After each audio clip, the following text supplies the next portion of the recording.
You're watching 25 News Now at 10. Good evening and thank you for joining us. I'm Shauna Curry. And I'm Don Brubaker. An 11-year-old is arrested accused of threatening to bring a weapon to a Victoria school.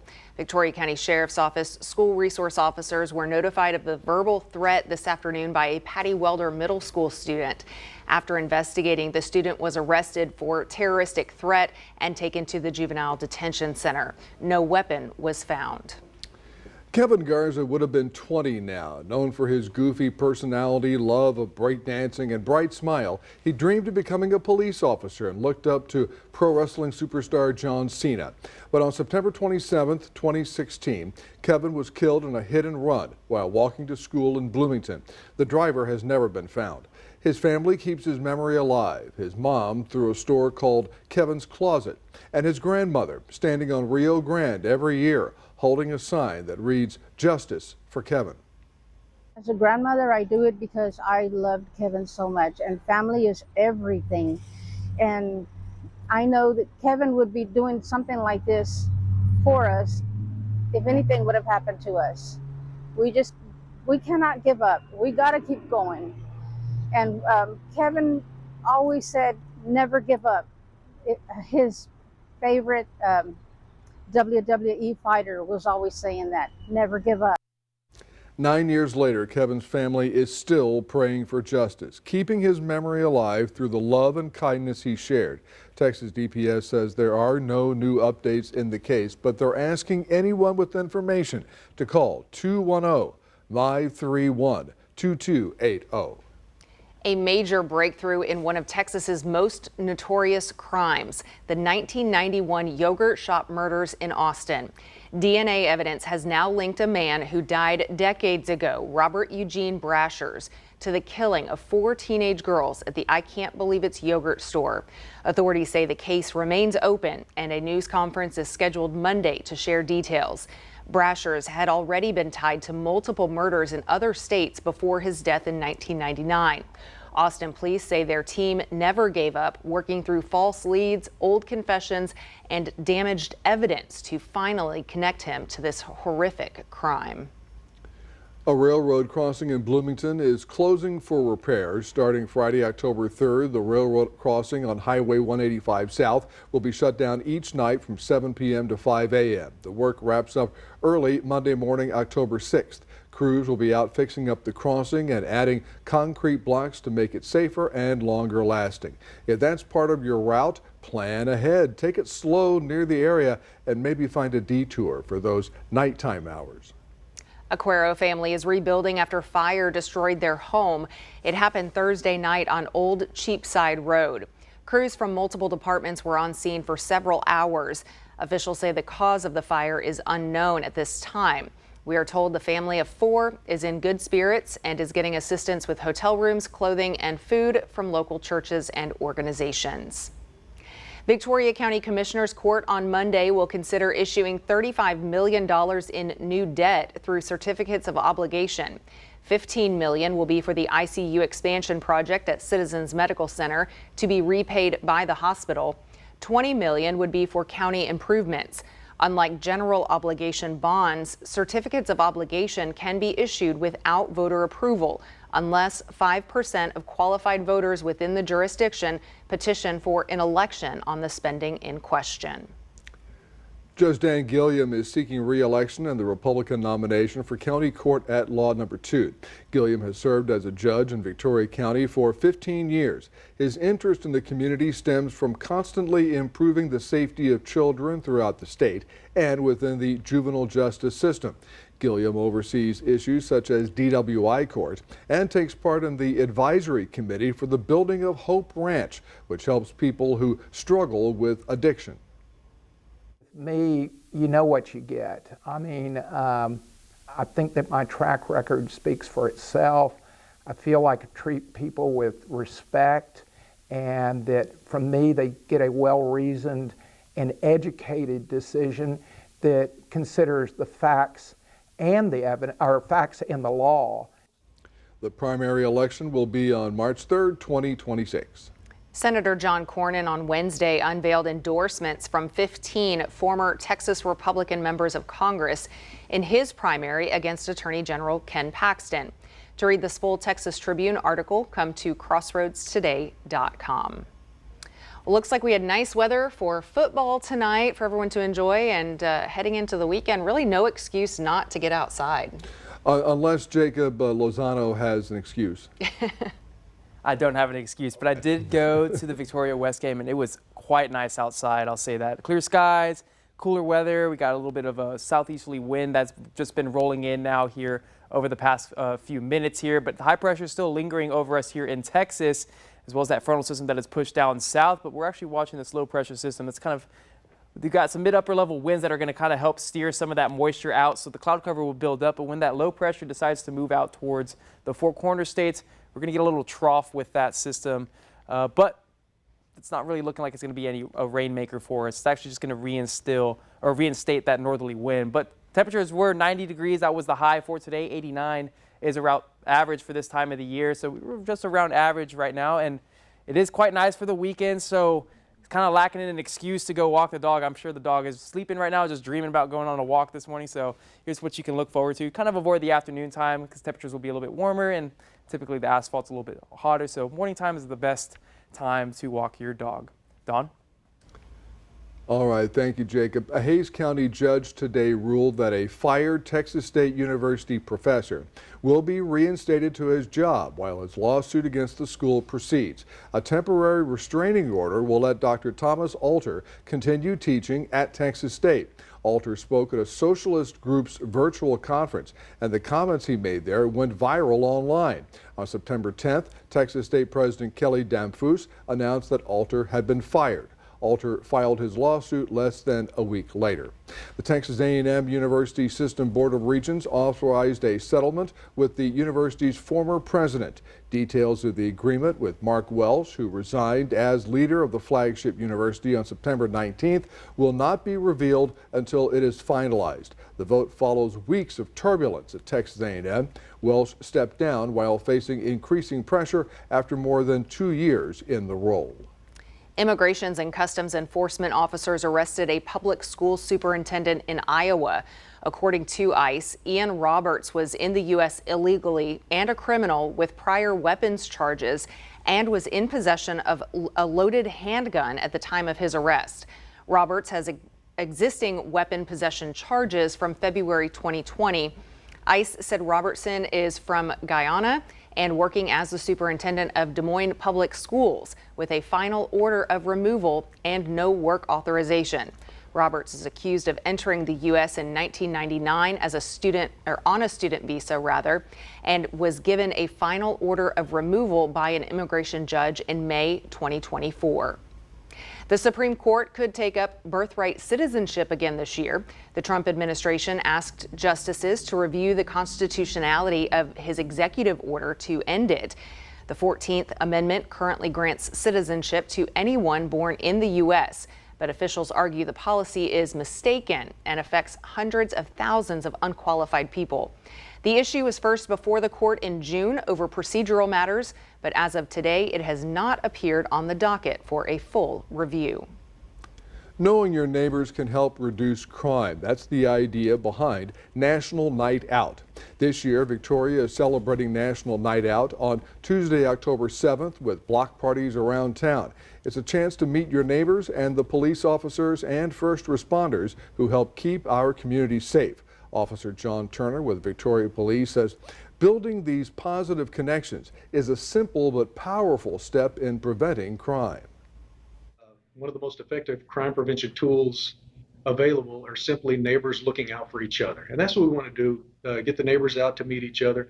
You're more likely to keep an eye on your neighbor if you know who they are.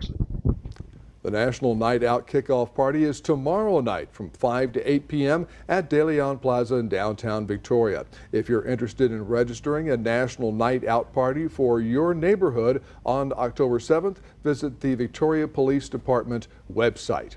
Here's your viewer poll tonight. What's your favorite part of National Night Out? Still in the lead at 44%. Meeting neighbors, oh, 33%, they're trying to play some catch up here. Food and fun, who doesn't like that? And in third place, 13%, other. I know I want to see other when I go too, but we'll see. All right, we want to hear from you. Visit crossroadstoday.com/vote to take part, and we thank you for voting. Remember to subscribe to our YouTube channel, Crossroads Today. Hit the like button and click the notification bell. Stay with us. Coming up on 25 News Now at 10, new tariffs could make your prescription drugs more expensive. Which ones could be impacted? Also ahead, a breakthrough for children with nearsightedness. The FDA approves new technology that could change everything.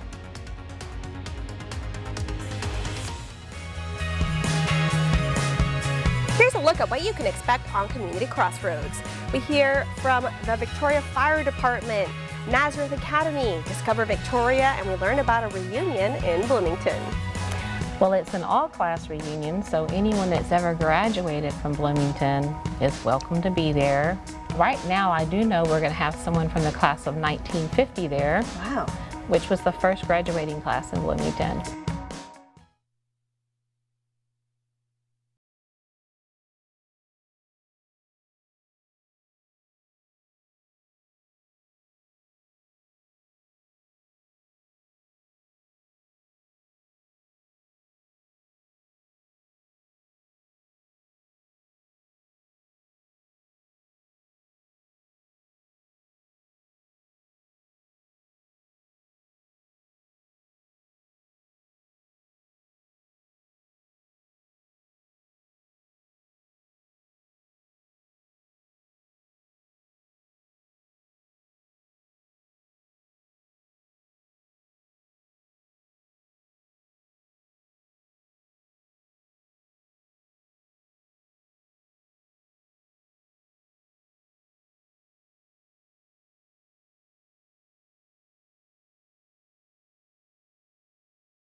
Is issuing a health alert for some ready-to-eat meals containing pasta that may be contaminated with listeria. The alert involves Walmart's market-side linguine with beef meatballs and marinara sauce and Trader Joe's Cajun-style blackened chicken breast fettuccine Alfredo. The products have best if used by dates for late September or early October. Listeria can cause serious illness, especially for high-risk groups like older adults and pregnant women. If you have either product, throw it out or return it to the store. Playing music over a lifetime may help keep your hearing and listening skills sharp as you age. With more, here's ABC's Olivia Rubin.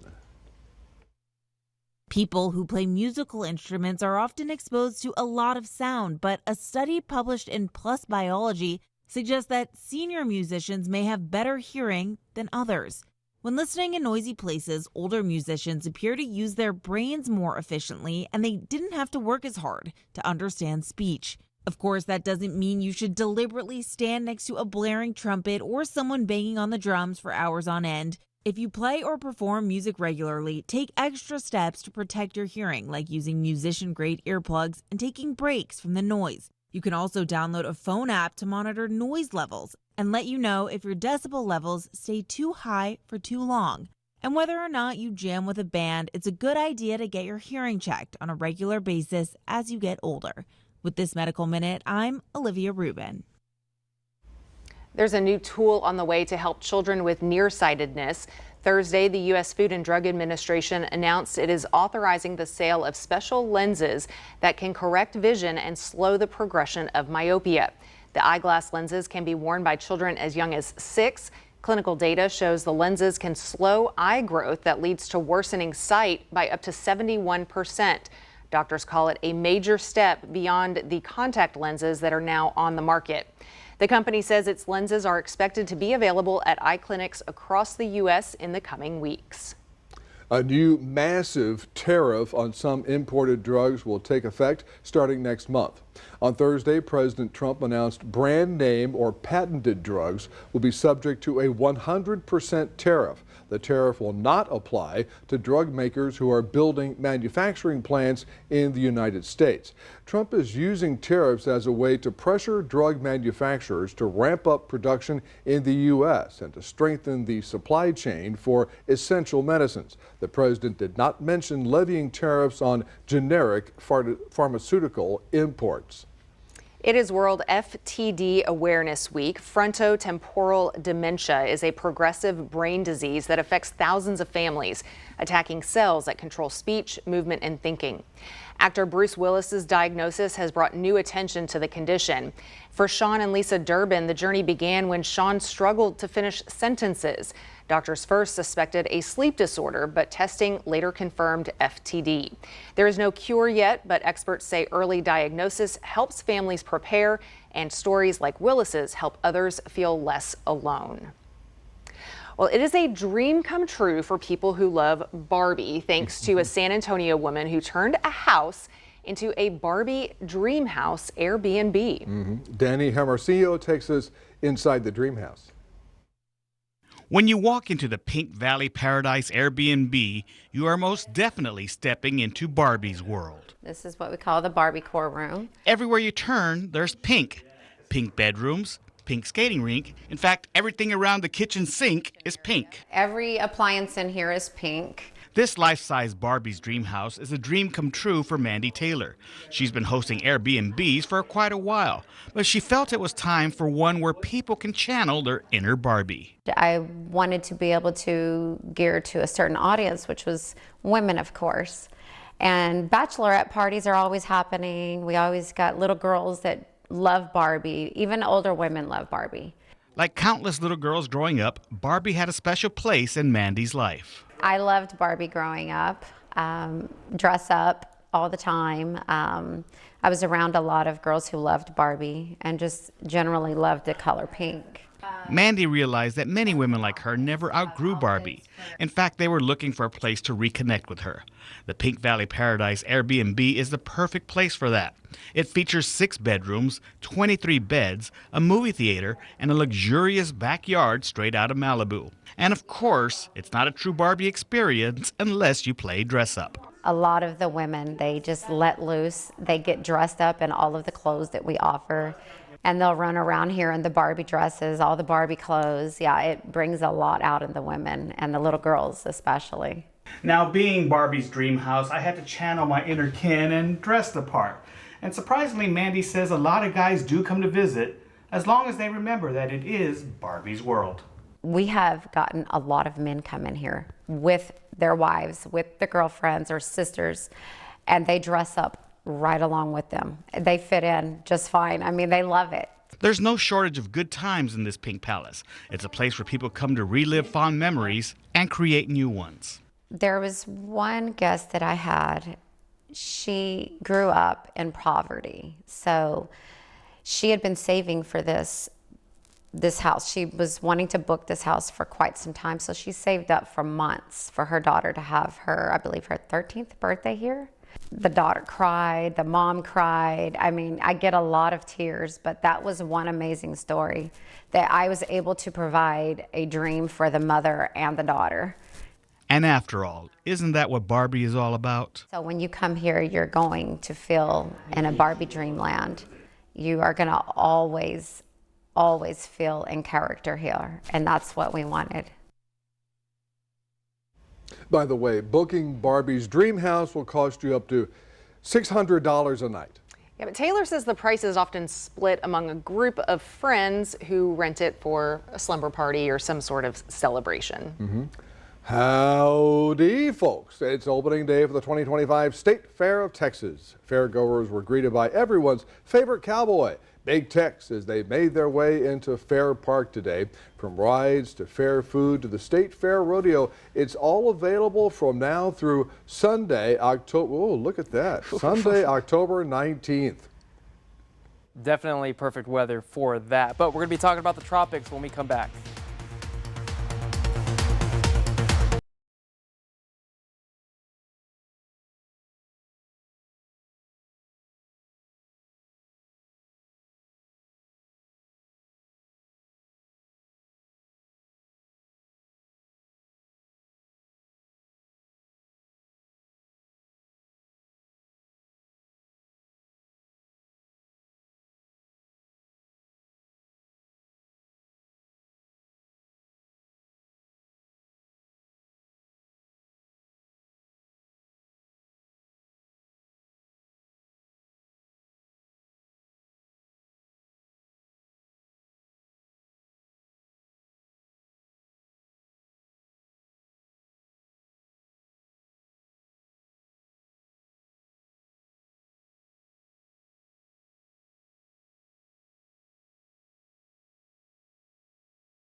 Well, Crossroads, we got lots going on in the tropics right now. We have remnants of Gabrielle going towards Portugal and Spain there over the next couple of hours as a post-tropical cyclone, of course. And now we have what is Humberto, who's a Category 4. But if we look over the next less than 24 hours, it's looking like it's going to be reaching Category 5 strength with 160-mile-per-hour winds. So definitely going to be a major, major hurricane as it rolls closer in towards the East Coast there. But it's fortunately going to be dragged by that Bermuda high and shift out back into the Atlantic. But now we got to watch to see what happens with Bermuda there. Now it is going to be weakening because it's going to be running into that frontal system that we've been talking about that went through our region here. And that frontal system will help shear off a lot of that storm and push it back out in the Atlantic. But now we have, which is now a potential tropical cyclone 9 here. It doesn't have the name yet because it hasn't reached the tropical criteria there, but which eventually will become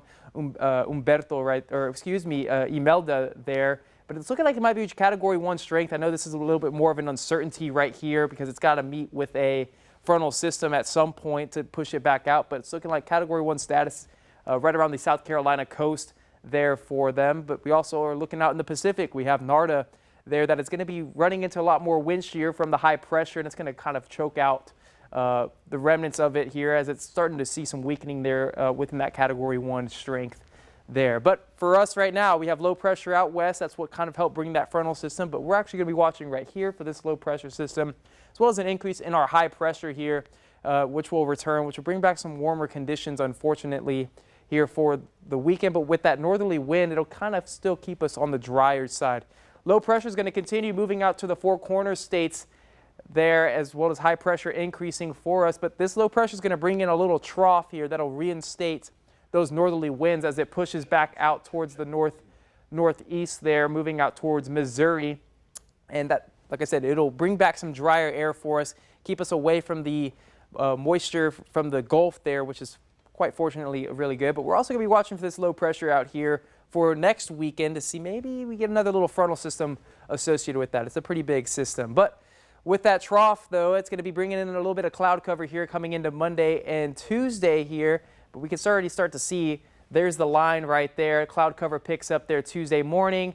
By Tuesday 10 a.m. time frame, it's going to continue to push. And by the time it pushes on through there, I know we got a little 10% shower possible with it there, but the atmosphere is very dry with that frontal system, so it's going to be very hard to get some shower activity to be picked up there. But it does bring back the northerly winds, which is fortunate for us. Brings back drier air, so it won't be as hot feeling for us. But enjoy the weekend, though, because it's going to be quite cool. 67 there in the morning time, getting right to upper 70s to the low 80s for us by about 10 a.m. And by noontime, we'll be in the mid 80s across the Crossroads.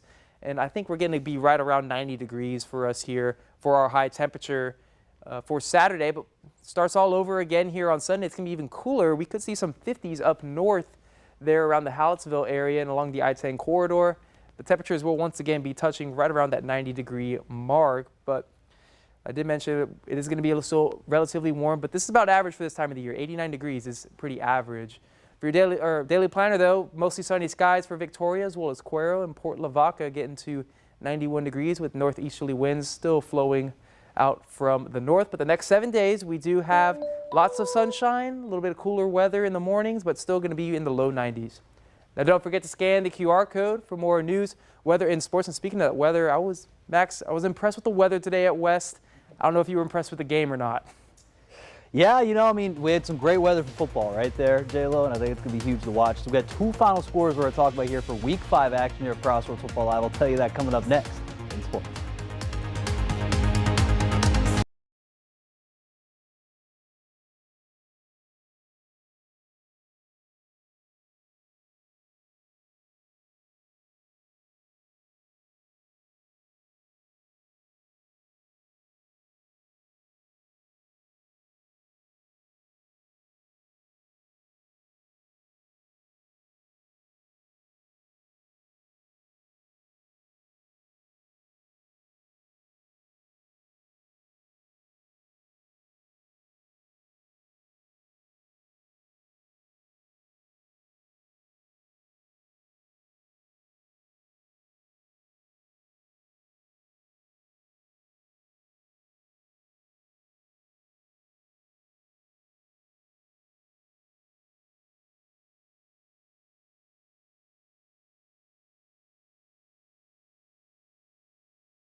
All right, Cross, we have a jam-packed show here tonight with a lot of games on slate here for Week 5 of Crossroads Football Live. But before tonight's show, we're going to check out 2 final scores there from tonight's action that will not be a part of the show here starting in 10 minutes. So first, let's look at the Woodsboro Eagles. They traveled out to face Louise Hornets, and Louise would take care of business, winning their first game of the year, 45-8 in non-district play. And again, for Louise now, they are off next week before they start district play at home versus Falls City. How about El Campo? They played against the Giddings Buffaloes there out on the road. And again, they had a heartbreaking loss last week to Needville in overtime, 36-35. Well, they get a big-time victory back. They get 49-7. They improve now to 3-1 for the year. And the Ricebirds are also off next week before they start up district play at home versus Beeville Jones. Now, staying in the football area, but we're going to highlight Cuero head football coach Jared Feacock as he was announced for Dave Campbell's Texas Football Game Changer Coach Award. And again, this honor recognizes coaches all across the area going above and beyond developing young men on and off the field, and voting is going to start now. So if you want to highlight their Coach Feacock there, just go out to DaveCampbells.com. He has led the Gobblers right now to a 4-0 record. We're going to give you the score update there late tonight in their game against Belton for Crossroads Football Live. Now from football, there's some volleyball scores. The Victoria East Titans, they hosted Lamar Consolidated for district play. They won in a 5-set thriller in that game. Camry King had 21 kills and then 23 digs, and Jade McIntosh had 20 assists and 21 digs in total. And the Titans, they're going to be back in action on the road versus Fort Bend Kepner Tuesday night, September 30th at 6 p.m. Victoria West, they also hosted a team out from the Houston area, the Marshall Buffaloes, and they won in straight sets, winning there 3-0. And again, shout out to Isabella Bazell. She actually got recognized for 1,000 digs tonight in that big-time victory there for the West Warriors. And now they're going to be on the road at Lamar Consolidated next Tuesday night for district play. And finally, we had one more volleyball game that ended earlier with the Goliad Tigerettes beating number 10th ranked there, Stockdale Bremas. They're in district play. Goliad won a 3-set easy win. They're going to host the Poth Pirates at home next Tuesday night. That game will start at 7 p.m. That's going to do it here in sports. Don, Shauna, back to you. Max, thank you, and stay with us. Coming up on 25 News now at 10. We'll take a last look at your weather. Plus, Garland unveils a massive new landmark this Saturday that celebrates its unique history, the 20-foot tribute to local heritage. Ahead. Tonight, I'm back and I missed you. If you're just joining us, we are preempting your regularly scheduled encore episode of Celebrity Family Feud to bring you this special report.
Air Bud is over. Out of thousands of applicants, 2 golden retrievers, Charlie from Ohio and Summer from California, have been selected to carry on the legacy of the basketball-playing Pooch. Producers of Air Bud Returns say the pair stood out for their athleticism, charm, and heart, the same qualities that made the original Buddy unforgettable. Both dogs will train with professional animal trainers before filming begins next month in Vancouver. The reboot hits theaters in summer 2026. An historic home run brings out the best in the Mariners fan. Glenn Moody Driscoll caught Cal Raleigh's 60th home run ball Wednesday night and handed it to a child in the bleachers. The boy traded the ball to the Mariners for a signed bat and a future batting practice invite. Moody Driscoll also met Raleigh and received his own autographed bat with a personal note. Raleigh's 60th home run makes the ball potentially worth over $100,000. Wow. Oh, yeah. That's crazy. Oh, yeah. It's almost as good as this weekend's weather, right? That's worth $1 million, right? Yeah, I think it's worth a couple bucks maybe, but it's, Boy, that price went down in a quick yeah, way. it's not fall, but it's fall. It's right around average for this time of the fall-ish. year. Yeah, It's a break from It is. the It is. heat and humidity. It is. We have a nice northerly breeze that's been rolling in some drier air, as well as keeping our temperatures right around the low 90s. May scrape the upper 80s here for tomorrow and Sunday, but we do have a little trough that's going to push through, and it's going to reinstate some of that drier air, so we'll keep the temperatures relatively around average, but enjoy the cool mornings, I'll say, for the weekend. Yeah, it looks like you put the clouds in there just to kind of fill in some space. space, There's a little break bit it of up a little cloud bit. cover. Yeah. Well, Garland is tipping its hat to history with a new landmark. Tomorrow, the city unveils the Big Hat, a 20-foot wide sculpture near the historic rail yard, honoring its title as the Cowboy Hat Capital of Texas. The hat will stand alongside an exhibit called Hats Off to Garland, celebrating nearly a century of craftsmanship from makers like Resistol and Stetson, whose hats have been worn by presidents, Hollywood stars, and music icons alike. And of course, we'll be seeing lots of those hats at the State Fair over the next couple of weeks. Even for Texas, that's a big hat. Yes. Well, thanks for joining us tonight. Join 25 News Now and Crossroads today this weekend. Stay tuned for Crossroads Football Live, the latest on the greatest Texas high school football. Have a great weekend, everybody, and wear your big hats.